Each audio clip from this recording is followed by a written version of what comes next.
xisbiga mucaaradka ee wadani ayaa munaasabad qada sharaf u sameeyay kooxda dalsan oo kamid ah kooxaha ciyaartooyda ee ka dhisan magaalada Hargeysa ee caasimadda gobolka Maroodijeex waxaana munaasabadii qada sharaftaasi ka soo qayb galay gudoomiyaha xisbiga mucaaradka wadani ee gobolka Sool isagoona halkaasi ka soo jeediyay khudbad ku taxalluqday qiimaha xisbiga wadani ugu fadhido dhalinyaradu waxaana hadaladiisii kamid ahaa sida tan xisbiga wadani inuu ugu jiro booskii xukuumadda hadda uu isagu inoogu metelay waayo sport wax shuruudiisa waxa ka mid ah xisbiga wadani shuruudiisa waxa ka mid ah number 1 in dhalinyarada la siiyo numberka koowaad oo la shaqeeyo taageerada la garab taagnaado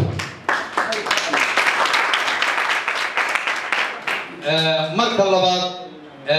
haween in la tabtaabiyo iyagana oo aad iyo aad u taxawsan oo kuwiina soo buriyay intaayna soo gaarsiiyeen in iyagana ahmiyadda la siiyo waa qodobka labaad dadka jilicsan iyo maadooyinka ama caayda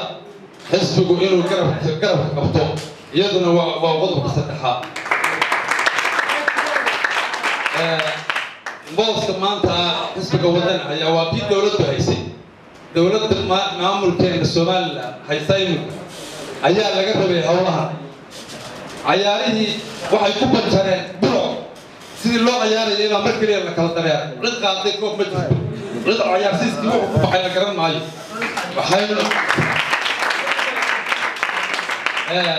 waxaa loo baahan yahay marka inaynu ahmiyadda siino xisbiga wadani sida uu u shaqeynayaan ku wadayna insha Allah bidnilaahi kariim qaar kamid ah ciyaartooyda kooxda dalsan ee gobolka Maroodijeex ayaa u mahad celiyay xisbiga mucaaradka ee wadani kaasoo maanta qada sharafta u sameeyay tigriin mas'uul maadna xisbiga qolka badan leh isagoo soo marlabaad waxaan u celinayaa xildhibaanada ka tirsan golaha deegaanka xisbiga wadani oo loo sameeyay qada sharafta iyo soo dhaweynta ka helay gobolka Sool aad iyo aad baan ugu celinayaa أنا محل عليه خلاص حسب وطني وتوبيا عيرو وتوبيا كواد حسب اعتقاد الكتاب يقول كان حسب على حسن يقول توبيا كواد وطني هذه هذا مع سنتين عبد يوسف أمان يكوا حيستار معلم كوجا يكتب كوجي أنت ما قوي معلنية سيدا قرطة بدنا نوصل دوية كواد خلاص أنا نوصل دوية يجي نوصل دوية وأنا سودوين تقول خالصنا أنت قوس وبني وفعنا نوصل دوي قولا سمعنا وسودوين تقول فعنا عارفين تنتوي. مثل هذا حلم العلمية يرى كوحدة سلا جديدة وسودويسي كوحدة تكمي قبل مرجع يرى أنا حاليا سودو هذا أنا وحان إنك سفي عن أو فيديو هو اللي ذكر بتاعنا حسب جودان أو حسب يستخدموها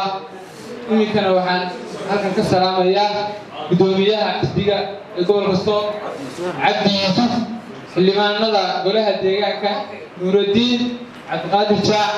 iyo xildhibaan Cabdiasiis waxaan halkan ka salaamayaa wariyaha xisbiga Cabdisaaq Khaliif waxaan salaamayaa gudoomiyaha xisbiga Cirro Samiir Saciid Bila Bulsha TV la socod